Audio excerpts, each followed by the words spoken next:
देंगे। विकार देखना तो बहुत आसान है। 1 सेकंड में विकार दिख जाते हैं, और उन विकारों को पक्का कराने वाले भी बहुत लोग मिल जाते हैं। एक दूसरे को दिखा दिखा कर पक्का भी कराते हैं। ये ऐसी है, वो वैसी है, ये ऐसा है, वो वैसा है। अगर किसी का विकार देखते रहेंगे, दिखता रहेगा, तो प्यार स्वीकार करना, फिटिंग करना रह जाएगा। भगवान बताते हैं कि देखो, विकार तो 1 सेकंड में दिख जाता है, देखने की जरूरत भी पड़ती है, एकदम दिख जाता है ना विकार तो। फिर कई ऐसे दुनिया में लोग भी मिलते हैं जो दिखाते हैं, देखो इसने यहाँ भूल किया, देखो इसने ऐसे मिसबिहेव किया, ये कैसे बात किया। ऐसे बहुत लोग भी मिलते हैं जो बताते हैं। तो भगवान बोलते हैं, अगर ये ऐसा, ये वैसा, ये ऐसी, वो वैसी, यही देखते रहेंगे, कमियां ही देखते रहेंगे, छोटी बड़ी बातों को माइंड करेंगे, तो फिटिंग कैसे होगी, स्वीकार कैसे करोगे, प्यार कैसे करोगे। जिंदगी का तो बेस ही है प्रेम, स्वीकृति। अब जब शादी करते हैं, तो एक दूसरे को स्वीकार करना है, एक दूसरे से फिटिंग करनी है, एक दूसरे की फैमिली में फिटिंग करनी है। दोनों दोनों बातें हैं, आपस में भी, फैमिली में भी। तो जब दोष ही दिख रहे हैं, विकार ही दिख रहे हैं, कमियां ही दिख रही है, तो ये कैसे होगा। पर जब साथ में रहने लगते हैं ना, तो ये दिखता है। पर उसको ओवरकम करके, स्वीकार करके, फिटिंग करके चलना है। अगर यही देखते रहेंगे, शॉर्टकमिंग्स आगे आती रहेगी, तो फिटिंग कर ही नहीं सकेंगे। इसलिए गुरु ने बताया, निर्विकारी दृष्टि बनाओ। इसलिए भगवान हमको यही बात वापस वापस बताते हैं, निर्विकारी दृष्टि बनाओ। अब ये निर्विकारी दृष्टि बने कैसे। पहले गुण देखना शुरू करो, उसके बाद बहुत धीरज करो। धीरज सबसे बड़ा गुण है जीवन को सेट करने में। भगवान बोलते हैं, अब ये निर्विकारी दृष्टि बने कैसे, उसके लिए पहले सबका गुण देखना शुरू करो। नहीं है, कम दिख रहा है, फिर भी देखना शुरू करो। हर एक में कोई ना कोई प्लस पॉइंट तो होती है ना। आप बिल्कुल नहीं बोल सकेंगे किसी में टोटल माइनस पाते हैं। तो भगवान बोलते हैं, पहले गुण देखना शुरू करो, उसके बाद बहुत धीरज करो। धीरज सबसे बड़ा गुण है जीवन को सेट करने में, लाइफ को बनाने में। अंत तक धीरज बहुत बड़ा गुण है ना। हम सब गुरु को देखते हैं, कितना धीरज, महाधीरज, अति धीरज, कोई लिमिट ही नहीं है धीरज की। तभी थोड़ा थोड़ा योगी बनते हैं ना, थोड़ा थोड़ा सत्संग में आगे बढ़ते हैं। कितने सालों में आने के बाद भी कई भूलें होती है, तो भी वो धीरज में है। धीरज सबसे बड़ा गुण है शादी की लाइफ को सेट करने में। सबसे पहला ये एक गुण है जो मदद करता है, वो है धीरज। और दूसरा है मेच्योरिटी। हमारे अंदर जितनी मेच्योरिटी होगी, उतना हम अच्छे से चल पाएंगे। मेच्योरिटी किसको बोलते हैं, किस टाइम कौन से शब्द यूज करने हैं, किस टाइम चुप रहना है, किस टाइम पर स्टैंड लेना है, और किस टाइम पर पीछे हट जाना है, झुक जाना है। इसकी समझ होवे, इसको कहते हैं मेच्योरिटी।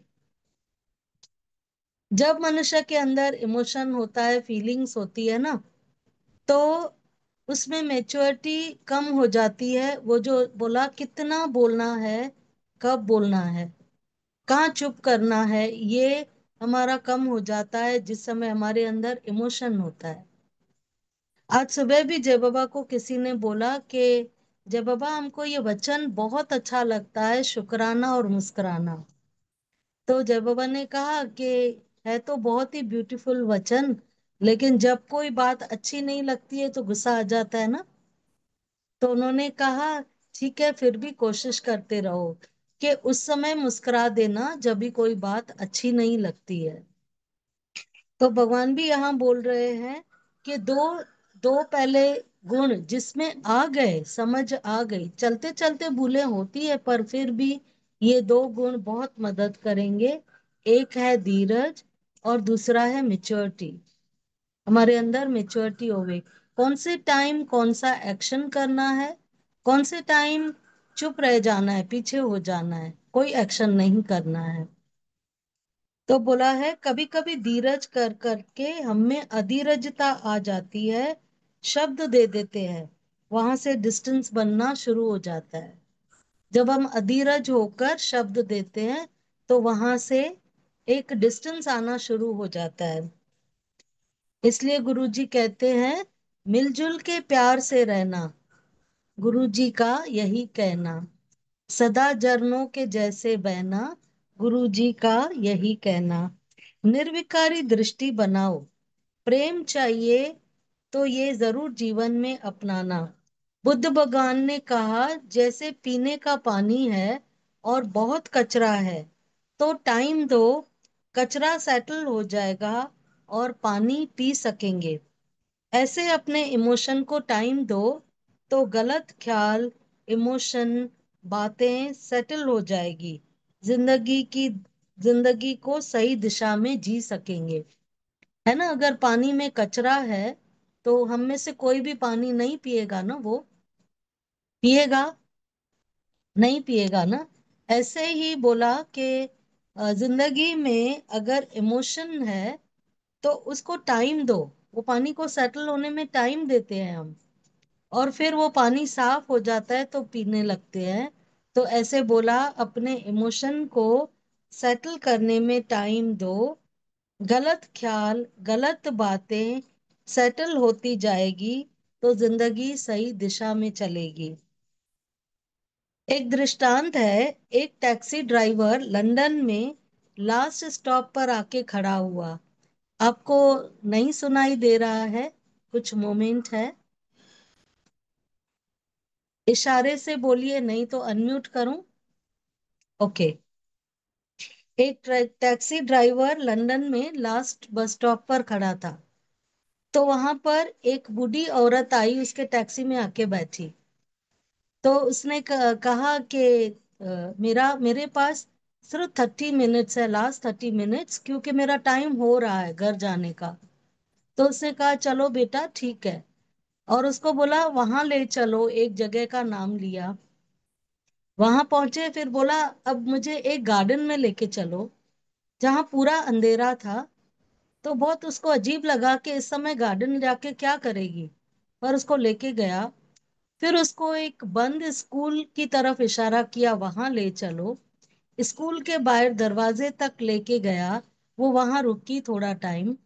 फिर तीसरी जगह लेके गई जहां पर एक चर्च था, और वो चर्च भी बंद हो गया था, लेकिन वो बाहर रुकी, उधर उसने ब्लेसिंग्स लिया। फिर उसको कब्रिस्तान लेके गई, और वहां भी वो 2 मिनट रुकी। ऐसे उसको बहुत घुमाया, बहुत घुमाया, रात के 3 बज गए। और वो उस टैक्सी ड्राइवर को बताती रही कि ये मेरा स्कूल था, यहाँ पर मेरी शादी हुई थी, इस गार्डन में मैं घूमने आती थी, यहाँ पर चर्च में मैं और मेरा हस्बैंड आते थे। ऐसे सब अपनी ओल्ड मेमोरीज वो बताती गई, और एंजॉय करके जब वो घर के पास पहुंची तो उसको उतारा गया, तो कोई भी, उसका घर लॉक था, उसके घर में कोई नहीं था। और वो टैक्सी ड्राइवर हाथ से पकड़ के उस माता को उसके रूम में छोड़ के आया। तो उसने कहा अब तुम बताओ तुम्हारा कितना फेयर हुआ, टैक्सी का कितना भाड़ा है?" तो उसने कहा आपकी ब्लेसिंग्स, आपको जो खुशी मिली है ना वो ही मेरा भाड़ा है, और आप मुझे ब्लेस करो, मेरी ये टैक्सी हमेशा चलती रहे। वो जब घर पहुंचा तो घर वाले इंतजार कर रहे थे, बहुत परेशान थे। ऐसा कोई पॉसिबल नहीं था कि मोबाइल फोन है पूछे कहाँ हो। तो जब पहुंचे तो घर वालों ने थोड़ी डांट लगाई, बोला आप कहाँ थे? तो उसने कहा कि ऐसे कोई एक माता थी जो मुझे लास्ट बस स्टॉप पर मिली, और बहुत घुमाया उसने, उसको नींद नहीं आ रही थी, उसके अंदर बेचैनी थी, और मैं उसको हर जगह ले गया जहां उसको जाना था। तो उसने कहा कि आज मुझे बहुत खुशी मिली है इस बात को देखकर। तो उसकी फैमिली वालों ने भी उसको बहुत खुशी दिखाई कि तुमने आज बहुत अच्छा काम किया है। तो घर वालों ने पूछा, तुम पूरे दिन के थके हुए थे, तो तुमको दिल नहीं हुई कि मैं इसको आधे में छोड़ूं? बोला, नहीं, मेरे अंदर पता नहीं इसकी खुशी को देखकर कहाँ से ये पेशेंस आ गया, धीरज था कि मैं इसको पूरा तृप्त करूंगा। तो बोला, ये धीरज है, जीवन में ये एक धीरज है, जो हमको कईयों की आशीष मिल जाती है, कईयों को हम खुशी दे पाते हैं और हम भी खुद खुश हो पाते हैं।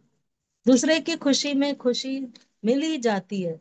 भगवान कहते हैं कि चंदन का टीका आप दूसरे को लगाओगे ना, तो खुशबू तो आपके ही हाथ में होगी, होती है ना अपने ही हाथ में। ऐसे ही है, प्यार किसी और को करोगे, तृप्ति आपको मिलेगी। एक गुरु के पास एक आदमी गया, बोला, गुरु जी ब्लेस मी, मेरी शादी हो रही है, ब्लेस मी।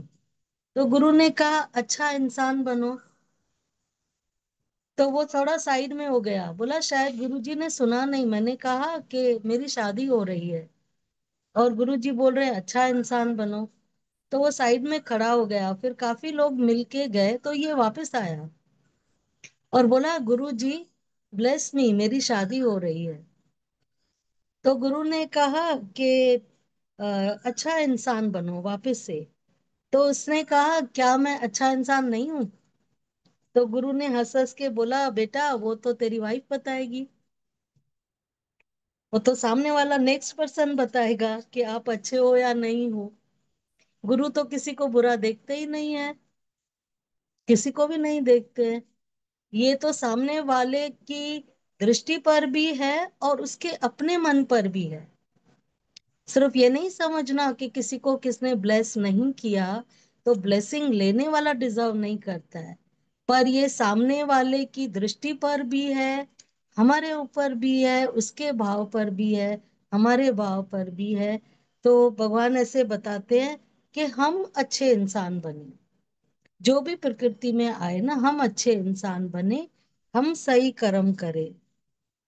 तेरा अधिकार सिर्फ तेरी भूलों पे है, किसी दूसरे पे नहीं है। भगवान बताते हैं कि हमारा अधिकार हमारे सिर्फ अपनी भूलों पर है, बाकी किसी पर भी नहीं है। हम बहुत अधिकार रखते हैं ना, हस्बैंड मेरा है, फैमिली मेरी है, ये मेरा है, ये चीजें मेरी है, ये परिवार मेरा है। तो भगवान ने बोला, आपका अधिकार सिर्फ अपनी भूलों पर है और किसी पे भी नहीं है, बस अबुल होते जाओ, ऊपर उठते जाओ।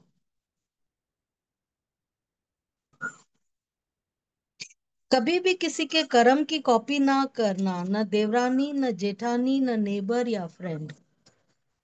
कभी भी किसी के कर्म की कॉपी नहीं करना कि वो देखो काम करके बाहर चली जाती है, ये ऐसे करती है, ये वैसे करती है। ना देवरानी, न जेठानी, न नेबर, ना फ्रेंड। तुम अपनी प्रकृति को खुद समझो, अपने जीवन को खुद समझो, अपनी शॉर्टकमिंग्स को खुद समझो, अपने प्लस पॉइंट्स को खुद समझो और वैसे चलो। जो दूसरे की कॉपी करता है वो पीछे रह जाता है, पर जो अपने को पहचानता है वो आगे बढ़ जाता है। अपनी खुशी भी हमारे साथ है, कमी भी हमारे साथ। God bless all of us. Hari Om प्यारे। जो गुरु ने प्रेम दिया है वो कभी ना बुलाएं, जो गुरु की आशीष है वो कभी ना बुलाएं। सबसे बड़े हमारे जीवन के सारथी हैं, हमारे जीवन को आबाद करने वाले हैं सतगुरु। हम जहां भी हैं, चाहे सिंगल है, चाहे डबल है, चाहे फैमिली में है, बड़े हैं छोटे हैं, जो भी हैं, अच्छे हैं बुरे हैं, लायक है नहीं है, लेकिन हमारे जीवन को सही दिशा देने वाले हैं सतगुरु।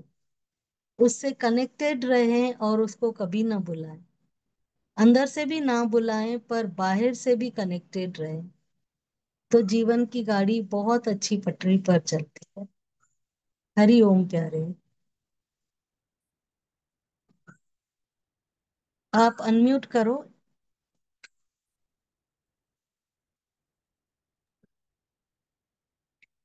हरिओम दीदी। हरिओम दीदी। हरि ओम प्यारे।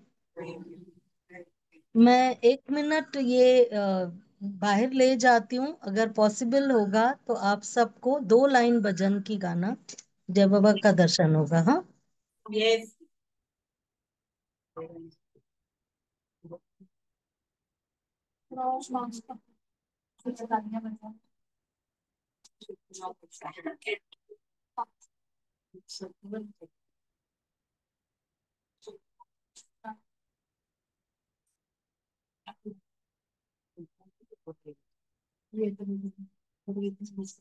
जिसकी शादी है ना उसको आगे बिठाओ। हाँ, हाणे असां आहे न जोत था ॿारियूं, उतां ई हलूं था, जोत था ॿारियूं। हा, उते हलूं था, मथो टेक।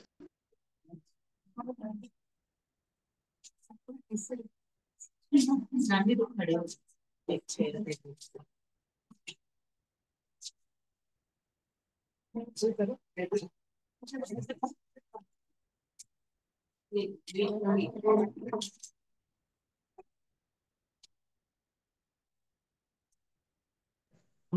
चल करंजी में आहिनि ही सभु शादी जो सत्संग पियो हले।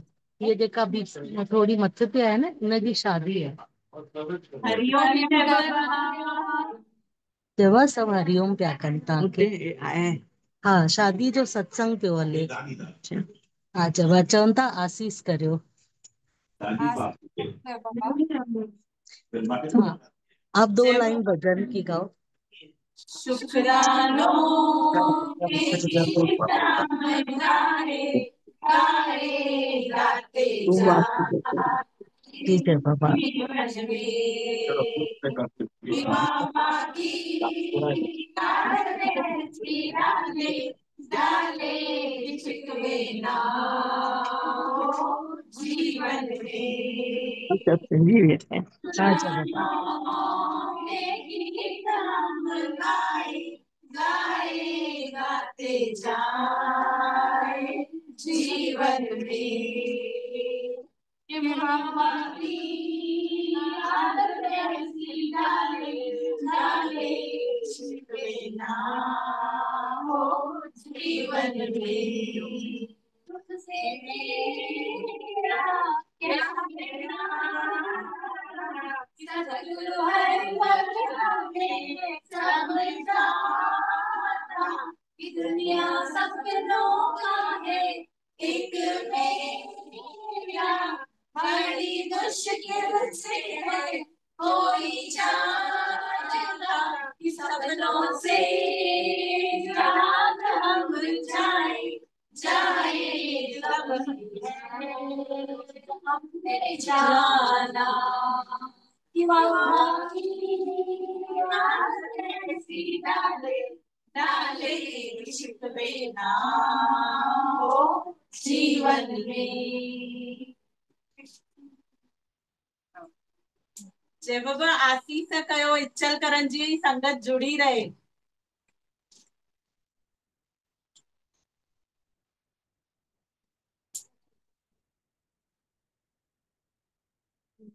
जय बाबा ब्लेसिंग्स करना। जय बाबा आसीस कयो, इच्छल करंजी जी संगत जुड़ी रहे।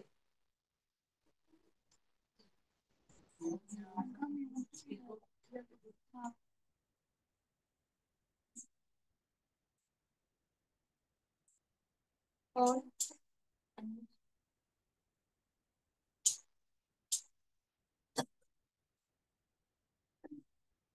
सभिनी खे आसीस। जय बाबा वाह वाह। आसीस कयो। चयऊं सभिनी खे आसीस। थैंक यू जय बाबा, थैंक यू एवरीवन। जय बाबा। Thank you, thank you, Hariom. Hariom. Thank you दीदी।